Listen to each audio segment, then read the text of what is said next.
First So of we're all, good? nginasooka kugamba on this is how we send zange leero. Yeah. I was planning to record like at 9, but I understand. I understand your fellowship and all that, but I just usually make a Yeah. joke to people when they're late. So I embarrass them a little bit. I mean, I get that. I definitely get that because if you have slated something and you have to get into it, at Yeah, least be on time. That's what I exactly. usually say. But today, yikes. When you told me fellowship, I respect fellowship. I'm hoping it was church, right? Like church fellowship.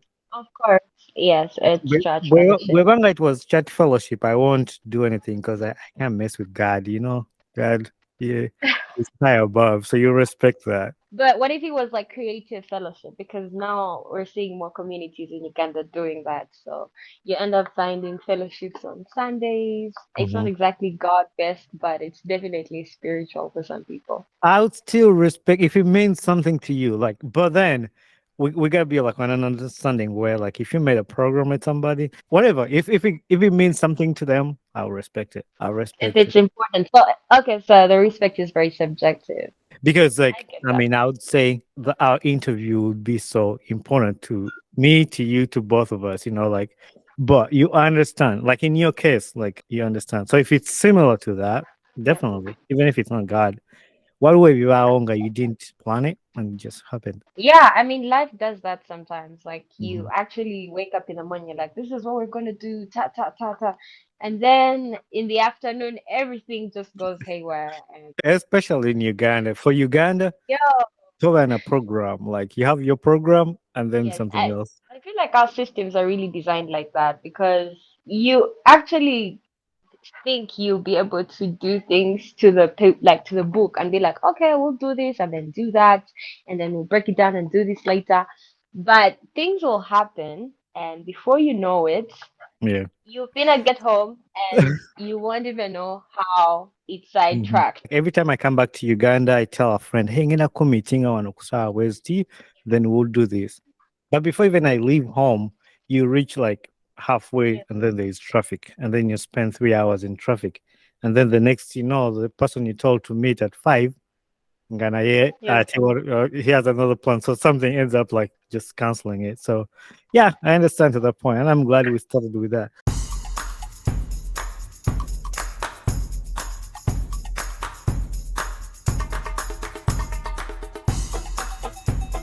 Mujebale, Mujebale, Mujebale. My name is Bani Kibuka, and welcome to another episode of the Ugandan Ball Talk Show. Before we start this podcast, I know we already started. Sangairo Kubona. Ah, webale ino nsiimye okuba wano. Kodeo. Tuliyo, Eh, tudyeyo, Turio. kirungi. But I'll teach you something. Okay.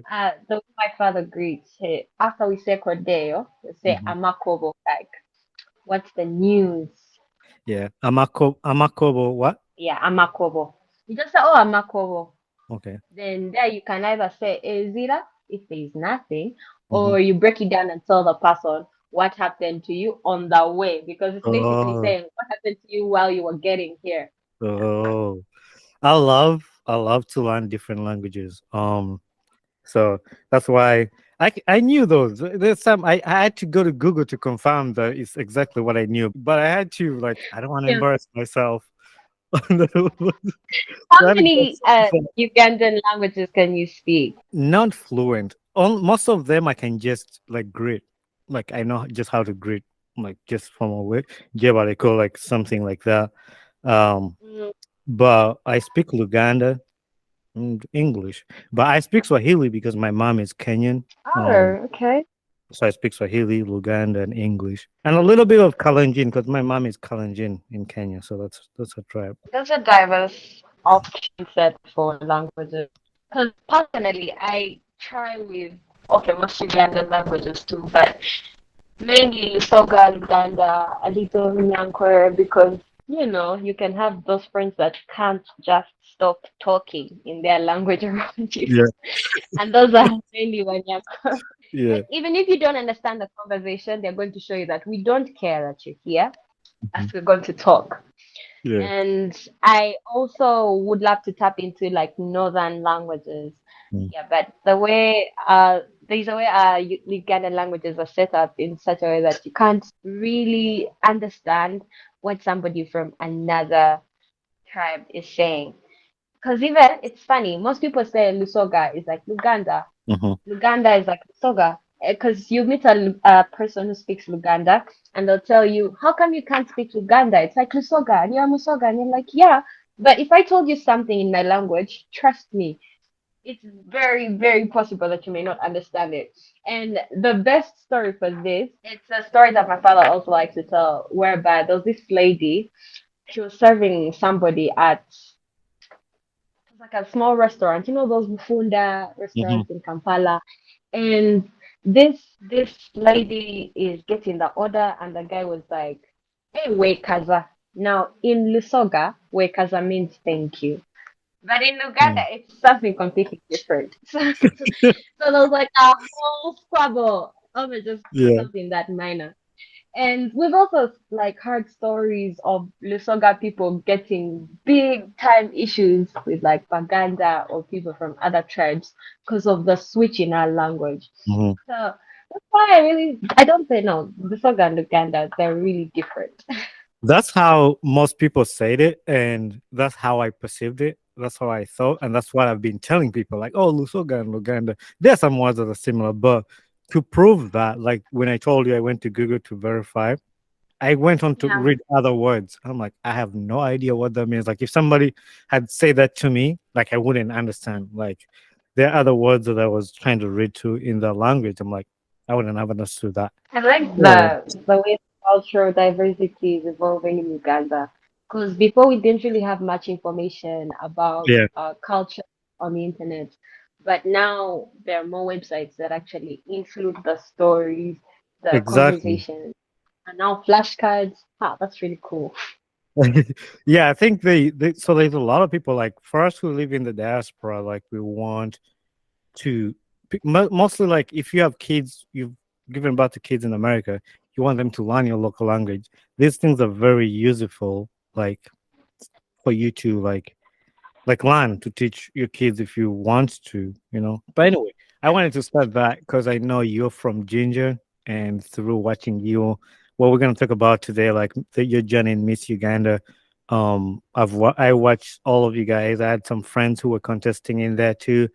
So I knew you're from Ginger, and by your name, I assumed, but I knew like 100% she's a Musoga. So I was like, when I'm prepping for this, I'm gonna go for Lusoga. Sometimes it's been wrong. So you read somebody's name and you think they're this tribe, and actually they're not, and then you get embarrassed. Yeah. It happens to me too. Because, okay, I also open most conversations with like the whole tribal conversation, especially among people from the diaspora, Ugandans from the diaspora, because it's easier to connect Mhm. and seeing how there's a cultural transition happening. We're seeing so many people from the diaspora wanting to know what's happening and tapping into their villages. So you meet somebody and you're so confident. You're like, Neji, how is you can even use the language Yeah. and they'll tell you, oh no, I'm actually from here. So yeah, I definitely get that. Yeah, but for yours, I was 100% sure. And when I saw Miss Uganda East, or like I knew like everything is just confirming it. So I was like, I'm confident with that. So I'll go with that. But you were also like a Miss Talent Uganda. And now when I saw that, I have a question first before I continue to say what I was gonna say. When you Yeah. won Miss Uganda Miss Talent, is it something they voted for? Is it something they just look at you on what you do as a person? How was that like? How did you get the title of Miss Talent? In just not in details, but just like the process of that. Well, there's a talent show that happens and it's an actual competition in the pageant and it has its own weekend. So basically the ladies have to come, either you do group projects or single and you have to showcase your talent. And then the talent that shines best is the one that's picked. But also, okay, at least that's the idea I'm getting. But I also believe maybe the engagement during the boot camp Mhm. because I'm a very musical and dancing tuned person. So every day I was like dancing. So maybe that's where they got it from. That is crazy, and I think that's the best answer too, and confirms what I was gonna say because following you on your social media. and what I know a little bit about you, you're so talented. You're doing this, you're doing that, you're doing that.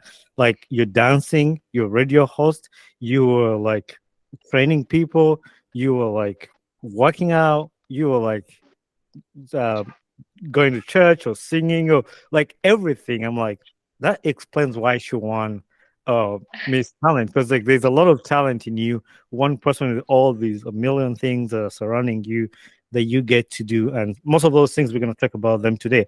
But I wanted to put that out there because to remind people like you won Miss Talent, and these are all the talents, like everything she does, and that's cool that you got to showcase your talent out there.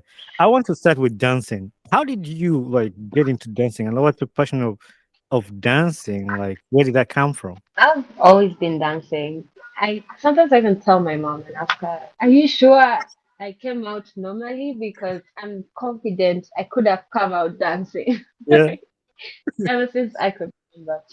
And considering I grew up with asthma, my parents felt like I needed to be physically active. So I was always doing sports. I was always on stage because aside from wanting to do it out of love, I knew this was a channel of healing for me. It was a way to help my respiratory system. So I started dancing with my little sisters at the second out of five. And we had a crew called the Bateeze dance crew. It was good, good times, good times. yeah, And would entertain at family events. We would just always have a blast. Weddings, my family get-togethers. That's how we really got into it. And my mom would also support us. I've got really supportive parents. I'm so grateful for them. And she would make outfits. She would. It was like a whole setup. yeah. So I think the background is really well founded.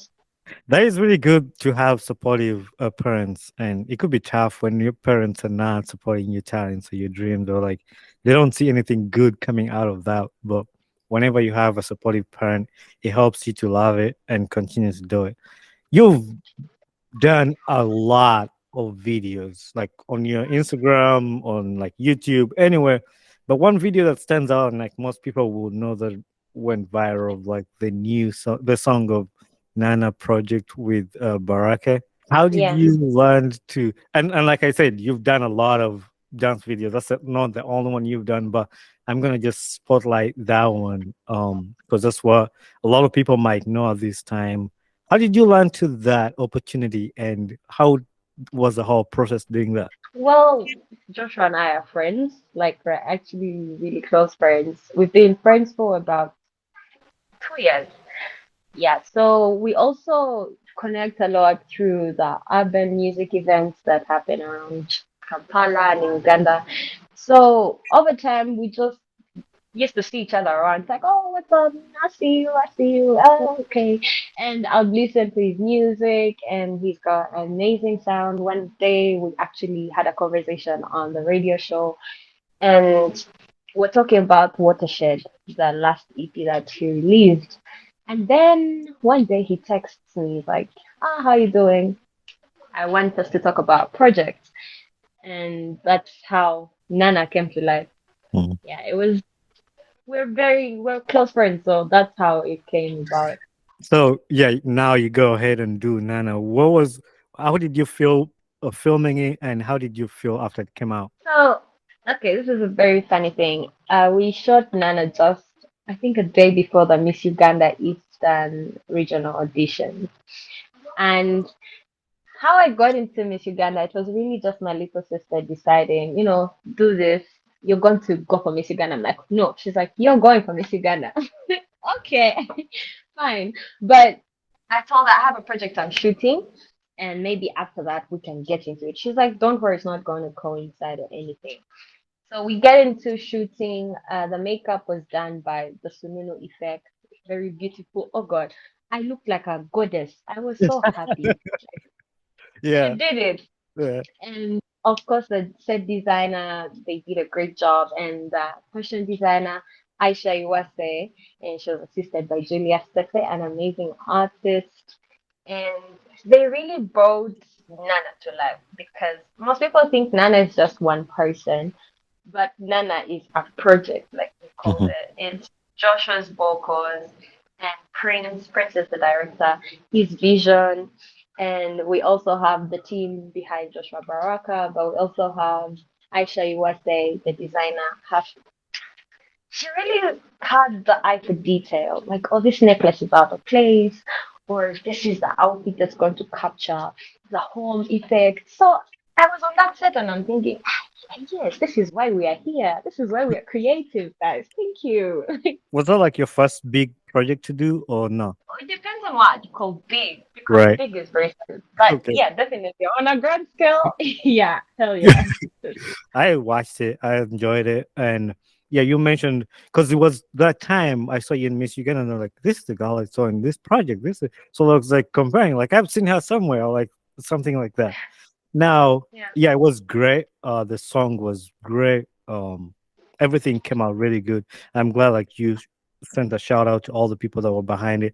And for us, people who see this song, we can just see it after it's done, but we never get to see people behind that. So that's why when I say Nana, I just don't call it a song. It's like a whole project. Like, Yeah, I love that you've acknowledged that because most media spaces are very narrow-minded. They just hyper focus on the product that they're yeah, seeing.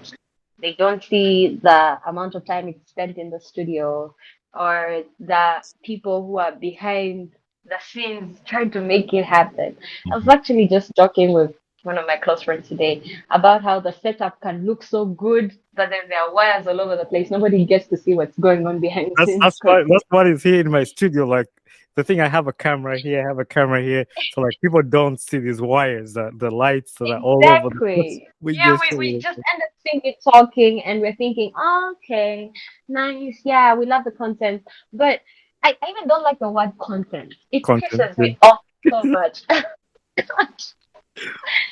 Like, okay, in What, itself what as a what word, would you yeah what would you replace it with? Like if you don't like it. I'll call it maybe something like value. Mm, Like it's not they say content creator, it's a value creator. Because there's already value that's in that thing that the content they are making. Content has been just narrowly packaged into this whole thing of a video or photo or an article. But if we're looking at it as value, then maybe we won't be called to demand so much of artists and creatives. Because I'm even part of content creation communities where it's like you have to put out a video every 2 days. You have to do this. That's your content. No, no, no, no, no. Which are very good strategies. Yes, they actually work. It's guaranteed for success. But then we're not just going to reduce our creative down to what they make mhm. and just call it content. Give us content. Ah, we need content. Those are Ugandans. Yeah. So it's like really respect what the person is packing. Hmm. This is not just content. Fine, it's what you're seeing, but there's so much value and effort that has gone into this Exactly. masterpiece that someone created. That and also like for me, the other side of it is like people who critique. I like critics. They help you to be better. But I want a critic who acknowledges at least what you've done so far at the point. Because like somebody will be quick to criticize, but they don't know like you've struggled hard to even get to that semi good work that you're putting out there. And like if they encourage that, Yeah, they say, "Oh, this is good. You've done this good, and the next time you will be able to do this." Like that's how I would like somebody. But some people just come out of there with negativity and they just end up affecting people who are creating work. But yeah, not to leave the part yeah, of the Nano project. I know you have. I'm not even going to ask you. Have you seen? You've seen the video of Prem. Prem is a good friend of mine. I like her so much. Um, she's a create content like we've been talking about. And one day I was like, I yeah, follow her on Instagram. She posts this. Okay, I'm gonna remake the dance moves that were in Nana song, and she yeah. puts that there. I was laughing. I laughed. I remember message her and like I reshared it on my page because she is funny. I know you see that. What did you think when you saw Prim's remake of Nana? So the funny thing is, I think I saw it 2 weeks after she had made it. I don't know how I'd not seen it sooner. And it's someone who sent it to me on WhatsApp. They texted me and they're like, "You have a challenger. There's someone who's taking you out." Hey, I'm like, "Who is this?" Like, let's see this. And then I got to Instagram and I actually froze and died. I was like, "Wow." She's so effortlessly hilarious. I followed her instantly. I just like that somebody can, most women, okay, most women just, there's this where they perceive themselves that some, I don't say most because I've not met most women, but the ones I've met, some of them are sort of limited in the way they view themselves and how they put themselves out. Like they're going to want to put out exactly what you're putting out. And Mhm. yes, they could do it in whatever way they feel called to do it and still be relevant and still look good and still be entertaining, especially in the field of the creatives. So I just love that. She brought a whole different spin to it. And it just made my day, honestly. It did the same way to me. Like, and I hosted her on the podcast. I have an episode with her where she's just talking about her life and the content she does, and their whole show that they do, the unpopular opinion. I feel love. Yeah, And I love it. and I asked her this question: that have you ever thought about being a stand-up comedian? Because even if when you go through her Instagram, the reels she makes, some of them are just funny. I'm like, you should be a stand-up comedian, but she doesn't think she's that funny to do stand-up comedy. But I definitely think I would go to see Prem in stand-up comedy if she decided to do that. I would too. And the thing about comedians is that if I respect the most, first and foremost, to be confident enough to make people laugh, or Yeah. for you to even think you can make people laugh, that's like an OG feat. But to see Prim putting out that organic, innocent, Mhm. but funny blend is just something I would also pay to watch. So if she ever thought about it, trust me, I know I'm gonna be in that audience hyping her up all the way. Yeah, for sure. So yeah, you did the project, and like I said, I'm gonna break down all these talents that you have in one person that you've been doing, and then we'll talk about Miss Uganda, which I'll save the best for the last because that's the favorite part. Um, but I've also seen you like on the radio as a radio host. Is that something you do? Is it something that just came out for a short time? What is that in your life? Okay, so I did journalism and mass communication, and I've Umka? always no, no, no, in India, lovely professional university. Oh. So with that sort of space, it just showed me how limitless creating and using media can be. You can be different parts of yourself in a different way on different types of media. And radio is one of the oldest forms of digital media, if we're to talk about it. So I got a chance to work with Tidal Radio. It's an online radio based in Kampala. And what I loved the most about it was that it was a space of discovery. I was just coming from an episode of severe anxiety. So to step in front of a microphone and just talk, not knowing who's listening, and you just voicing your opinions, I love that space. I love and appreciate that Tidal believed in me. They gave me a show. They let me interview people. And most radios are going to want you to interview like top celebrities. Of course, yeah, that would be nice. But they also gave me a chance to interview some of my friends. Like I Mm. could just have a conversation with my friend and I'm like, yo, this guy is so smart. What are you doing on Thursday? Let's link up. Let's have a conversation on the Yeah. radio. I feel like that was a very good way to engage with a community and just let people know that you don't have to be somebody in Mhm. order to put out a message or to have Mhm. a conversation. Mhm. So right now, radio is on hold for me because of the Miss Uganda duties. Trying to see how best I can support my region during this time. So I'm always in on the move to Ginger to see how best we can go. So that's why radio has been on a pause for me for now. That's great. You talked about the things you liked about radio and the opportunities that came with interview your friends, and that's how I look at it when I do like a podcast. Like it's something I create for myself. I love talking to people. I love getting to know people. I love for other people to hear another person's story because like this is so cool. Y'all need to listen to this. And like when I release this episode, I'm like, oh my god, I just recorded a cool episode with this person. Y'all should go listening because I'm so excited that I got this cool information that I want other people to listen to. That I feel like somebody else, it's gonna be important to them. I mean, I have a belief that not all these episodes I do are good for the like some people Yeah. don't it's not their cup of tea, like this is not what they like. But I also believe that these people that these episodes or podcasts are meant for like people who love to grow, people who love to listen to stories, people who love listen to good information. So that's what I do it and I appreciate it. And I'm glad to hear that that's the same way you took the opportunity you had at the radio you worked on. When you were answering that, you touched about something I think was anxiety that you had dealing with that at the time. And I've also seen you do the wellness for her pod. And my first question was, do you have a podcast because of the word pod that I saw at the end of it? And what made you start that? Wellness for her is it's a baby. It's a brainchild of the different versions of myself, but also the different versions of women that I've met on my journey.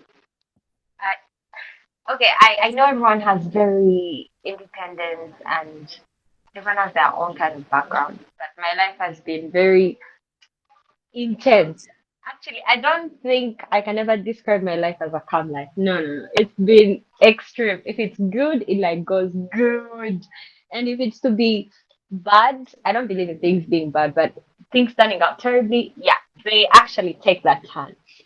So I realized there was like a whole transition, leaving Uganda to go to India and then leaving India to come back to Uganda. There was like just not just a culture shock, but there's never really ways to actually cope with that transition. Mhm, You're also transitioning from a girl into a woman. Fine, there are saying guys out there, there are counselors, but there are certain topics people are just not getting, especially women. And we're looking at women in campus growing with their lives. It could have been me because I had a very wild first year at campus. Very, very wild. And then I realized, oh shoot, okay, this is my life. I have to actually get grounded. I have to get serious. So that's what wellness for her is about. It's about helping women and growing with women. You said you saw the word pod. That mhm. goes two ways. You think a podcast coming up. Oh, I'm excited. Nice. So it's a podcast, but also a pod. You know, they say peas in a pod. These Mhm, are queens in a pod. So we're all women who are in the same community and we just want to grow. We want to see our physical goals being met. We are keeping each other accountable in our finances, our spiritual lives. We are intellectually evolving. We're having the conversations we actually need to have. It's a safe space for all of us to just be more than society has pitched. It's a space for us to be women, women of value, women of culture. And now we're looking at Uganda. We are very indigenous, let's say, I like to call us indigenous and organic women mhm, because a lot of what's portrayed on social media is just one side of the scope. And what may be lacking is that young girls in Uganda are not getting to see more of other women out there. Maybe they're seeing one version because that's what the media is pushing. But it's now time to create a community where a lady can say, fine, I'm from Uganda, but I want to be an astrophysicist. Maybe it's not possible in Uganda, but these are the women who know the opportunities to help me get there. It's like no dream is too big or too small or too insignificant. We're just helping each other grow. So that's what Wellness for Her is all about. It's a complimentary program from the Sweat campaign, which we launched at the Sukuma I'm Foundation. gonna ask you about that too. Yeah, I feel like I'm so excited. I'm just getting to it. When you were answering that, I saw a big smile on you about, and you said about a podcast that's coming up. I don't know if it's something you want to talk about right now, but I get excited when I hear about other people doing a podcast, and it gets me excited because growing up in Uganda, I grew up in Uganda. I moved to the States when I was about 20 years, um, we didn't have this kind of information for us, like getting to hear people talk about life things. And even the radios we would listen to, the radios, they have things like, I call it airtime, like this show only runs from 7 to this, so you just have a certain amount of time to talk about something. But now, Yeah. looking at these podcasts that are coming out, people have like hours of podcasts talking about mental health, talking about life stories, talking about I went through this, where somebody comes on the podcast and just talks about their story without rush about time. They exhaust Yeah. everything. And that's why I like about podcasts, because when I watch a TV show or like somebody on TV, they're on there for a short time. But when you go and listen to a podcast, somebody will give you all the behind the scenes and everything that happened, and you get to learn more about it. So when somebody is starting a podcast, and the more we have these podcasts out there, that's more information coming out there for the people. So are you did something you want to talk about for us here and get to know what's gonna coming, what's coming? Well, I love to let people enjoy surprises. Okay. So I don't really tap too much into what the podcast is offering, but I love that you're doing this. I've been following you for a bit. It wasn't for so long, but I'm very also tapped into Ugandan shows, especially by Ugandans in the diaspora, because they're giving a point of view that many of us may not be able to appreciate because we've not left the home base. It's only until I'd gone out that I realized, oh, okay, like my country is not so bad. Yeah, sure, some people's things are not screwed right somewhere somehow, but that doesn't throw away the value we have. So I really love what you're doing with your state. And information is the biggest asset. We know what we know right now because somebody in 1962, somebody in 1800 decided to just start documenting. So I always look at podcasts as a form of documentation. It's tapping into history, but in real life. Because I know 10 years from now, I'll probably look at this episode, I'll show it to my kids and be like, oh, like, Nice. yeah, I was doing things, girl. I was Yeah. there. So I love that. I really love that. I've also got to learn about very prolific people who I respect from this particular podcast and other podcasts by Ugandans. So I love that. And more of them are cropping up every day. Mhm. I keep seeing new podcasts, especially about artists, about creatives, about mental health. And it's very good that we're tapping into our own assets, our own mental assets. Today's episode is sponsored by Dancesoft Gamers. Dancesoft Gamers is the leading distributor of video games and other consumer gadgets like the podcast microphone sets, ring lights, headphones, and affordable smartwatches, and many other cool gadgets. For these and more, visit their website at www.dancesoftgamers.co. That is www.dancesoftgamers.co. I'm excited. I'm part of the people who wait for the surprise. I love surprises, and I can't wait to see what you have out there. I've followed you too. Even these other pages that you have to talk about different things of wellness of her. I know it's for girls, but when sometimes you tap on there and you see some encouragement that was meant for another girl, but as a guy, kind of works for you, so you just pick it out. Um, you also I have love that. you have something that's stuck out to me on your profiles. Trust your greatness. Like for me, when I read stuff like that, it's like you're great in your own way. You might not be like other people, but you're great. Like you're great for you, not for another person. Um, what does that mean for you? Like trust your greatness. You see how you said you're great, maybe it may not be like other people. That's exactly what I used to forget. I've been creating ever since I can remember. I am a writer. I have written 18 novels Holy cow! ever since I was 7. And I'm lucky my mom kept some of those books because I only got home and then I see them and I'm like, I used to write. I had actually forgotten that because there's a way we get too into our heads and you forget that you're actually doing big things that you're actually working hard. And with that kind of reflection, it just shows me that I actually was doing great things even before the world corrupted me, even before I had lost my focus. So, trusting your greatness is recognizing that within us there is something of a creator that we are connected to. And if God is great, even his children, the ones he's created, are equally great. So, trusting my greatness also makes me tap into self sabotage. I am no stranger to that. There's so many. I have this conversation with some of my friends where I say, I would have been so far in life, but like I turned this down, I turned that down, and it's with later with like introspection that I realized, like, okay, it happened for a reason. It happened for me to learn, and now I know that if I recognize such an opportunity, it's up to me to decide to take it or go for it. Mhm. Really, those are the options these days. But self sabotage manifests in so many ways. For us, most of us, it's very subconscious, on a subconscious level.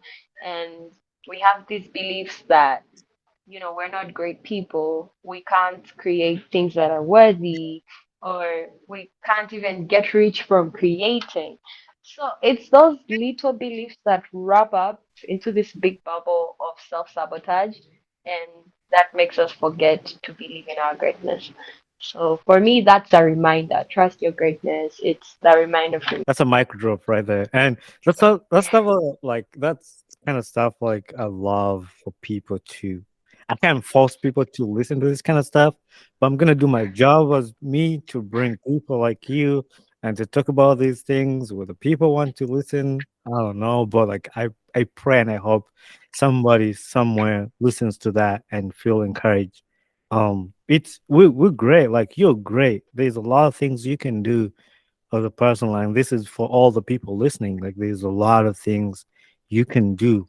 You might not just have realized them, which you will keep on like finding yourself. And once you get it, you'll be Yeah. great in whatever you discover about yourself. And I love this. I love the way I organize my bulletins to have this conversation because every time I ask you a question, it leads to my next bulletin that I want to talk about, which is the love for God. Like when you're answering that, you touched about God, and I know you're a person who loves God. Before we record this podcast, you were at a fellowship. Praying and praying for God. Like, what's that? What's your relationship with you and God, and how does He intervene with everything you do in your life? Yeah, it's so funny. I grew up in a very strong Catholic home, and that's my background, and it's what brought me close to God. I loved the songs. For me, choir was the highlights, like highlights. I Is could there is miss there a myself. Catholic song you remember? 'Cause I went to a Catholic school. I went to Chisui Mapera, Oh, and there are some Catholic songs. I don't know if you remember any. I don't. Zania sembeze wanzani, Zania sembeze, Zania sembeze waliru. see, those are the songs. Like the ones in Uganda, especially capture the essence. Yeah, I'm going to talk about this particular song because, like, my worst. But we used to sing it every day. I was in the Magunga Primary Boarding School, so okay. every Wednesday, Friday, and Sunday there is church. So we had this song called Abagawa Mwena. Abagawa Mwena. Oh God, it would piss me Oh, off so much. like, like guys, please let's get another song. But when I was really fighting for my life, it was one of the songs that popped up. And I think listening to it, because I was in a dark room at the time, I had really forgotten God. I didn't have a strong like relationship, personal relationship with Him while growing up. In high school, I went to church countable number of times. I can actually count the number of times I went to church during high school because it was not compulsory. So I was really like, you, why should I suffer and go to church, please? I'm lazy. So I had so many friends who would try to convert me or save me. And they'll say, Rianne, you need to get saved. You're wasting your life. What? All this cool shit, it's not cool. And I'm like, guys, when God wants to talk to me, He'll do the thing. But But right now, Mhm. I'm not understanding. And I got saved like 8 times. Like, because my friends would drag me and like, let's go to church, let's go to church. Yeah. Until finally, one day it actually took time. The thing about stories is that they don't highlight the fact that these things take time. It Mhm. actually takes time for you to develop into the person that you are today. So each day I started seeing more of God in my life. Some things would happen and I'd literally stop and say, wow, wow, is this real? I'm like, okay. So last year on December 26th, no, 25th December, Christmas Day, at 2 a.m., I got an asthma attack. And while my dad was crossing the bridge to go into town, remember it's 2 a.m., hospitals are okay, not really open. But luckily, there was this clinic in Ginger that was open. And I was literally fighting for my life. I could not breathe. I was I was literally begging for air. Imagine having so much air accessible, but you can't breathe. And I said, those things you say, like, God, if I get through this, I swear I'm doing it. So I I've said got that a through lot it. of times. So I actually got through it. And the next day, some things happened that showed me I really needed to get serious. I was not living with a more intense purpose in life. And that's when I really started studying my relationship with God. I said, I don't want to tap into some pseudo idea of who you are. Talk to me and show me who you are. And that's all God wants from us. It's like, you ask and you shall receive. You'll receive whatever it is you want. So, of course, I had to tap into spiritual communities. I never want to lose my African identity. So I had to go back to study God in Africa, God in Busoga, how do the Basoga receive God? And then I see that okay, this all contributes. This information is contributing to the beliefs I've carried about God. Then also being a Catholic that contributed. Then also tapping into the Indian spirituality. I was in India for 3 years, so I created some sort of perception of God basing off the people who are around me. So I had to study all of that. I still study it. Each day is like a new experience. And I say, okay, yesterday was like this, but today, God, give me the chance to see you in a different light. And like they say, God is in us. Mhm. It took a lot for me to stop hating the person I used to see in the mirror. And I feel when I accepted that God created me for a reason, for a purpose, not even in a cliche sense of the word, it's like I am a special person. There are 8 billion people out there, but there's this little speck that it's so cute. It's called Yeah, Rianne and God's child. So, yeah, that I is love where I am. that is amazing, and I like the way you broke it down. I like the way you answered it. There's a lot of talent in you. Like even the some of the even the things I had down that I already know. There's a lot of more other things I've learned about you that the world doesn't know. And this is the cool part about having a conversation with somebody because a lot of people, and this is done a lot in Uganda. We have a perception of somebody. We make it up in our head. Oh, you're going to what? But you've not really taken time to just sit down with them and they open up themselves to you, tell you about, you'll learn a lot about a person having a conversation with them than you creating a narrative in your head about it. And I'm glad I have these conversations with people and get to learn about them. So I'm thank you for sharing that. And I also hope there's somebody out there that will listen to that or is listening to that. Uh-huh. Perceptions, like they really strangle us. I feel we miss out on so much because of those chosen to perceive people. I I used to do that a lot. Even perceiving myself. The perceptions we have of ourselves are usually reflections of what we think people are thinking about us. But I always tell myself, people are going through so much Mhm. to care about what you're doing. Like, Yeah. yes, it's not like they're not going to regard it, they'll respect it, but don't hold your whole existence at a focal point of not embracing who you are. Hmm. or not embracing the gifts God has given you just because of perceptions. Hmm. Perceptions strip us of our existence. I have created a lot of projects. I actually have friends who are pissed at me because I refused to put out projects because I was scared. I'm like, oh God, what if it's not good? Or what if people don't like it? But, but just do it. Just Just do it. do it. Just like Yeah, Nike. so Just do it. exactly. Uh, I actually want a Nike ambassadorship deal, so fingers you, crossed. you say you want, or you? I want one. Like I'm manifesting it. I know the person who got one. Do you know Akech Joy Winnie? Yes.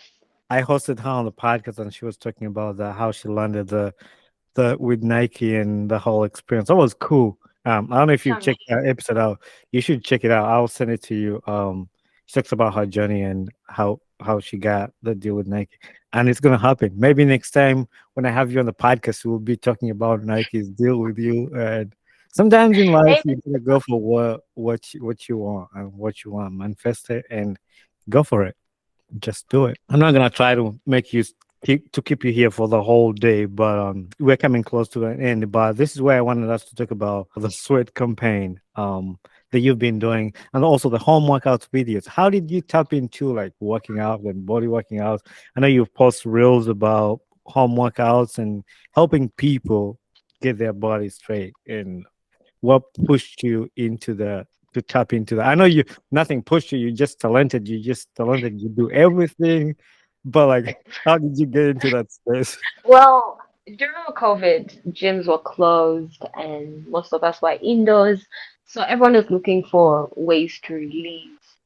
And I'm a person who just can't sit down for long. I don't like it. I don't believe in being dormant, especially if you can move and you're breathing because there's somebody out there that wants what you have. So I started working out. I started yoga. I actually got a streak of 280 days consistent workout. And I hadn't realized it before, but by the end of those 280 days, I kept a log and I realized I had completely transformed. Like completely. I was unrecognizable even to myself. My my friends were like, "Who is this new person?" I was feeling good. I looked good. I was thinking good. I I was just in a very good space, and that's mostly because of the workouts. So I decided to well, okay, during the classes, the Sukuma classes, dance classes are very cardio-like and aggressive. I love to think of them as a challenge, like you show up and fight for your body. But that's cardio. Now, body toning needs a mod where you get to shape up. And those are the reels I make. They are for the ladies that come for our classes. And now they need something like an early morning burst of energy or just to, prepare the abs for the day. Yeah. Yeah, as if I was such like you don't do anything for us, the guys, or we can still use the same. Yeah, you can use the same because exercise is universal. That's what I love That's true. about it. It's universal. But it's because I'm a woman. I know what women need. I know Mhm. what we need to touch up and Yeah, so that's why I don't center it on what I'm aware of. I'm not a big fan of gyms.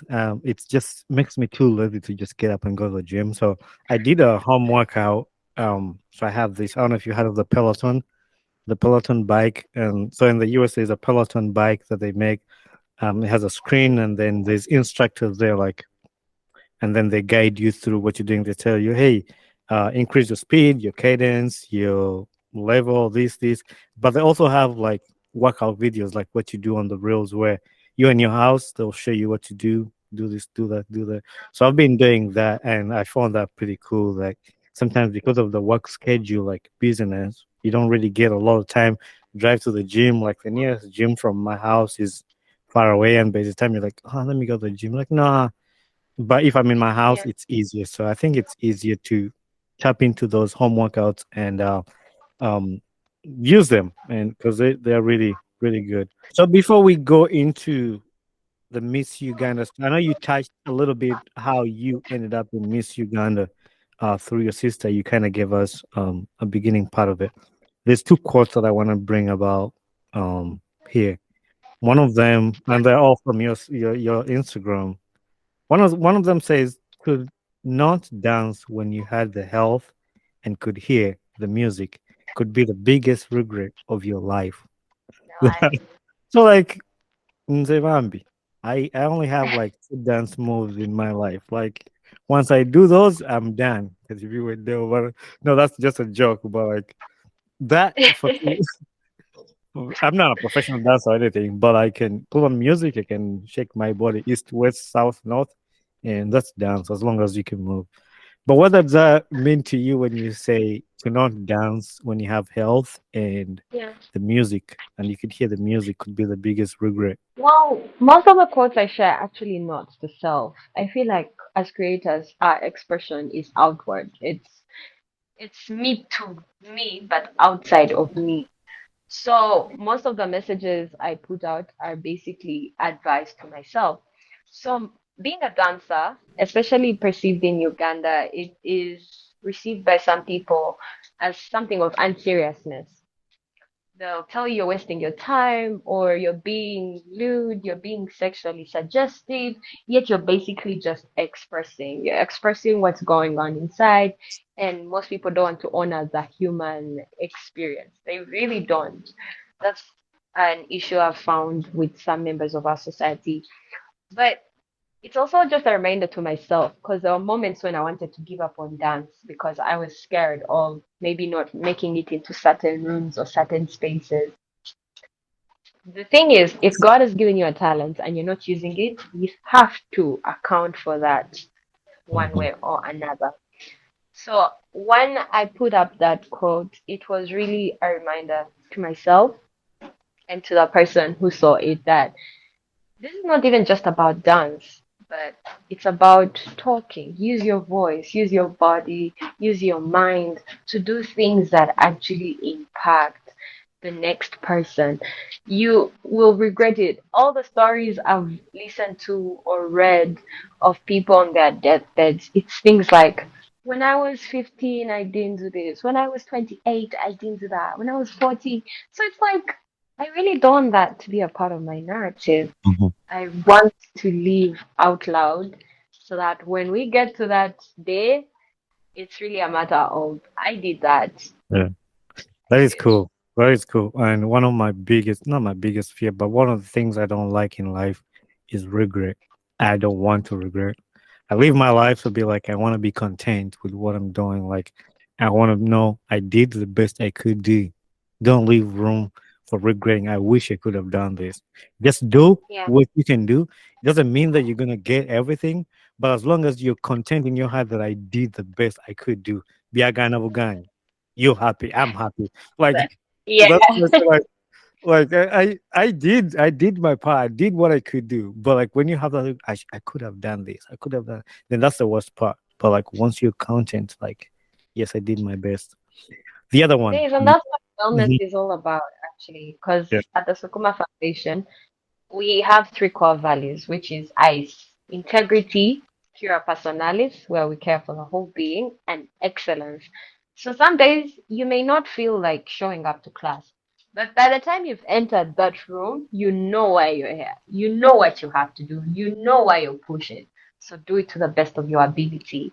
Mhm. So I stand with that too. It's like one of those laws, unsaid laws in life where you just Right. know if I'm showing up to this conversation, you have my full attention. I'm giving you all of me right now.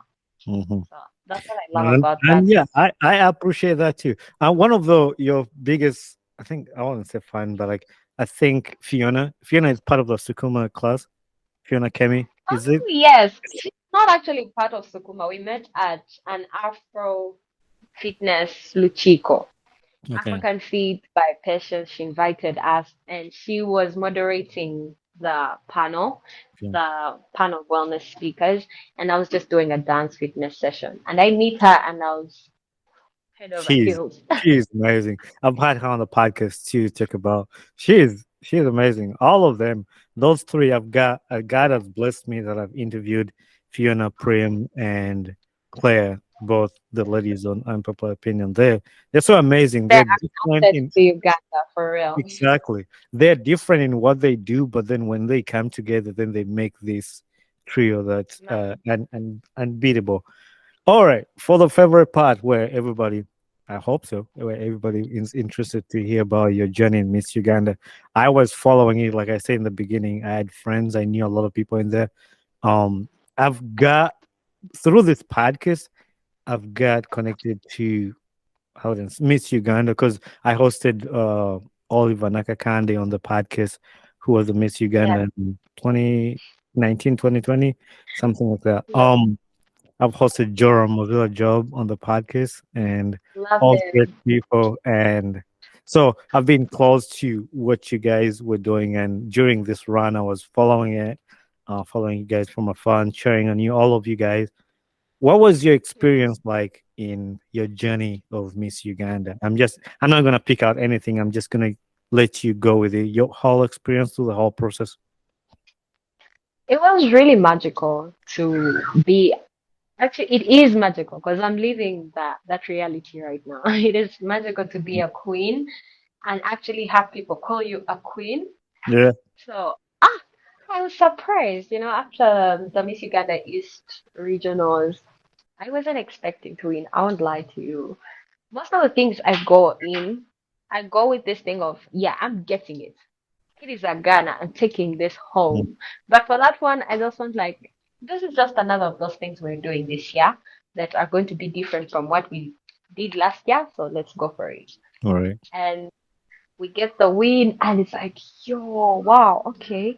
My parents were very happy. They didn't attend. I didn't tell anyone apart from my little sister. She's the only one that knew. So by the time the win came in, they had to travel like at night at 11. It Yeah. was 11:50. That's when they came. So it was really an experience of learning that you're actually loved and supported. People, I'm just grateful to my friends, my family, the people I didn't know that were voting, the ones that I knew. Everyone would just call you and they're like, we're voting for you, Rianne. We love you. We care for you. And it's like, oh, I'm not alone. Like, I'm really not alone in this. So they really came through with my designer, personal stylist, Aisha Iwasa from the Nana video. That's where we met. She Mm. styled me throughout the competition. I was popping thanks to Yeah. her. It was very nice to test uh, that kind of life. We've seen it on TV before, but to actually be a part of the experience is Mhm. a whole other different thing. And it's also about elevation as a woman. Seeing how Miss Uganda has impacted my wellness journey, it gave me a chance for clarity. Like, okay, this is what I really want to do with my life. These are the people I want to work with. These are the communities I want to engage with. So those 30 days in the boot camp for me, I guess will carry on for a lifetime. Most people say, oh, you didn't win the crown. Sorry, try again next year. But it's like, no, hey, we got what we wanted. We got Exactly. what we needed from this experience. Mhm. So I just love that. I'm also proud of Hannah, our queen. She's a very good girl. She was my bedmate in the Mm. boot camp. So it was big for me to see her get to that level for real. That was amazing. Like I said, I mean, we didn't get the full experience of the boot camp. We would see just pictures they post on the Instagram, but it looked cool too. Like to see all of you guys together, bonding Yeah. together. And one thing, like for me, I think I'm thinking, and it could have been the same thing for a lot of you guys. Like one thing that you get out of that is the relationship you make with other girls in there, connecting with people. These are the relationship, like you said you're gonna have for the rest of your life. These are people you're gonna meet and stay with that. Making friends has been a big part of my life. Of like the friends I've met in school, wherever you go, Yeah. have been part of my life, and like they help you somehow.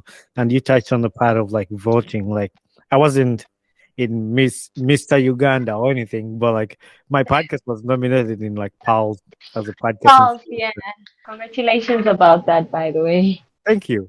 But the experience you're talking about, like seeing my family back home, just like encouraging everybody to vote, my friends, my cousins from all over, my friends, and it was open for the whole world to vote. Like my friends from Mexico, my friends from Canada, my friends from uh, Germany, they were all hey, we're gonna vote for you. We're gonna vote for you. Even those who don't listen to my podcast are like, we want to see you win. And like so that experiencing that, that a lot of people are caring for you, it's a win Yeah, itself. Like even if I didn't, I mean, I got the award, but like even if I had not got the award, I would have still. yeah, Like, I would put it this way: like I got the award, but I got more than just a word, like knowing that people care and people love, and it's quite a cool experience. So I'm glad that it, that's what happened for you, and I know there's a lot of wins you're gonna have for you in life. Like it could be different, it could be anything. Like a lot of things you've done, you're doing, you're already yeah. winning, and you're already a winner. Oh, thank you, thank you. And So amen to that. The yeah, progression really now comes in. that Nike thing is gonna come with no time. Just wait. Just wait. Amen. So we're coming. We're gonna wrap this up, but I have three questions I ask people before we end this episode, and one of it is like, what's the life lesson you've learned in life to this point? It's not that deep. Yeah. Everything is happening with us. You know, people say, "Oh, this happened to me, or this happened to us." No, it's happening with us. We're just progressing in life. Like I said, it's a journey, and when we stop being too about ourselves, we're able to be better humans. Hmm. So the message to myself, at 10 years old, to myself at 20, to myself at 30, I'll probably say, it's not that deep. Take a deep breath, and whatever you're fussing about is really going to evaporate in no time. Change is the only constant as far as life is concerned. So getting fixated and attached to all the beautiful things or the ugly things or the nasty things, it doesn't do much. Just experience it and let it go. That's good, and I hope again. When I say I hope you listen, because it means deep for me, and I hope another person listening will feel the same way. What gets you excited about life? A very interesting question. At Yeah. the beginning of the year, I was doing a life audit, planning and seeing how best we are gonna enjoy these next 365 days. And I came across the prompt, "Are you excited about the life you lead?" And I straight out said, "That's so interesting. I've never thought of life as exciting." I used to just think of it like, okay, life. So I would say it's breathing. I've Yeah. learned to get comfortable breathing. At first, I have asthma. Had asthma. I have a historic past with asthma. Mhm. So I used to always fantasize about being able to breathe better. Maybe I get an attack and it's like I can't breathe. Like, oh God, help me. So lately, it's just being excited to breathe, being excited not to have issues with not being able to breathe. So really, yeah, every moment is exciting now. I can't pinpoint. That's a very difficult question to answer, actually. Yeah. And that's why I picked it. That's why I have those three questions. I ask everybody those questions because I know it's tricky, but that's a good thing out of it because I want like not like to make anybody fail, pass or fail, but like it makes me think too, like to listen to what somebody else has said. The final question, Yeah. and this is the signature question of the podcast. Who would you like to see on my podcast next as a guest? And you're gonna help me to bring this person on the podcast. Oh, amazing. Oh, there's so many people I believe deserve this space, but I'm gonna go with the CEO of Sukuma Foundation, Dr. Joshua Baraka, who is a medical doctor and is one of the major movers and shakers in the wellness industry in Mm. Uganda. I believe our country can benefit a lot from you having a conversation with him, and I can't wait to get him onto the podcast. That's amazing. Excites me, and that's what has kept me going ever since I came up with a signature question. When I Yeah. said the podcast, I was just telling my story, but I was like, there's a lot of people out there that have cool stories that I want to tap into. Yeah. Them, like so. When I gave actually the reason why I started the podcast was to share my story, my experience, what I've been through, and where God has taken me in life. And then after like 3 episodes, I was like, that's enough. That's just done with Now, the story. I said, now what? So like when I said that, so way after that, I host somebody, or then somebody after doing with somebody, I was like, who would you like to recommend? And that has kept me going. And there are some people who just reach out, like, hey, I want an opportunity to be on the podcast, and that's what I'm here for. Like, let's do it, let's talk. And I love this because it's something I'm doing for myself and for other people. Because even when I told you I want you on a podcast, I didn't tell you what I'm going to ask you. I didn't tell you. I said I want to have a conversation with you, and I don't do yeah. that where like, hey, practice these questions. That's what I'm gonna ask you. I just want conversation. I want us to be able to talk. Bonnie, what's so funny is I was actually thinking about that last night. I was like, should I prepare? What should I do? But like, they're gonna ask me about me. Yeah. Do I have to research about me?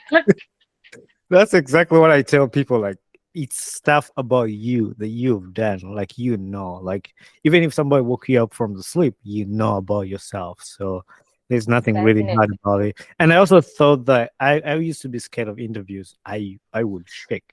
Like I would no, I don't wanna. But I feel like when somebody calls me to talk, have a conversation, I feel at home. I feel at peace. I don't feel like, oh my gosh, I didn't practice that question. It's the one that's gonna ask next.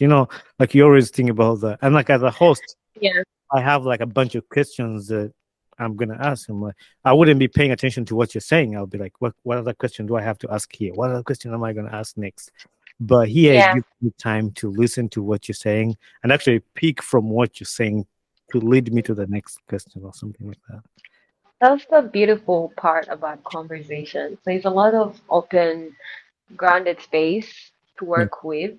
And sometimes I fear to engage in conversations with people because I feel like we'll be there for 5 hours. I know. We always have questions. It's like, so what happens next? And how Exactly. has this made you feel about this? I always want to know. So I get that. And this is what I appreciate about this podcast. And I hope that Wellness for Her Pod will also impact people's lives the way yours is going. There's so many people I would have recommended for the next episodes, but I'm sure you'll be here for some good time. So I'll be just sending in We're the here. names like, please. We're not going anywhere. We're here. And yeah, you touched about the part about holding people for so long. When I started, I wanted to keep my podcast for like 30 minutes. But I was like, I'm not having a good conversation in 30 minutes. I'm like, so I was worried about if people will be able to sit and listen through the whole hour. But I'm like, if somebody can't, then that's not meant for them. Like I listen to podcasts like an hour. I know it's long, but like Yeah. sometimes if I have to do something, I'll pause it, go do whatever I gotta do, come back to it. So I'm like, I'm not gonna limit somebody's conversation because of time. And so Yeah, and time is only a social construct, so there's a yeah. lot we can walk Mm. around in that particular aspect. Yeah. All right. Yeah. I'm not gonna prolong this to keep you again here for another hour, but I appreciate your time. I tell people that when somebody gives you part of their time, it's like giving you part of their life because a lot you could have done in this hour. So I appreciate that and I don't take it for granted. So thank you. I definitely appreciate you too, Bonnie, and thank you for holding this space. I want to ask the person who's watching this to join me for the Sweat campaign, Sukuma Wellness Experience for Active Transformation. There is so many aspects of our lives that are out of balance, and they make us feel like maybe life doesn't make sense. I've been there. I've been on that suicidal side of the bed, but it doesn't have to be. Life is so fulfilling, and I believe that enrolling in a program like ours will give you the chance to see it from a different point of view. Also, if you love to dance, we hold classes, Sukuma dance classes, every Tuesday, Thursday, and Friday. They find us at Kavira Country Club. And Monday and Wednesday, we are at Speak Apartments. So, yeah, that is my message. Teri kulanga kulala moride. So I'll make my presence out there on my social media. Thank you very much, So, and let's stay connected. definitely take care. All right, bye. Hey there, this is Bonnie Kibuka, the host of the Ugandan Boy Talk Show. Thanks for watching and listening to my podcast. If you enjoyed this episode, make sure you share it with a friend and recommend somebody to this podcast. Don't forget to leave a feedback on this podcast because that's how we grow. And also don't forget to share, like, subscribe, and comment. Join us on our social media platforms on Instagram, Twitter, Facebook, and YouTube. So we would love to hear from you. Thank you very much and be blessed.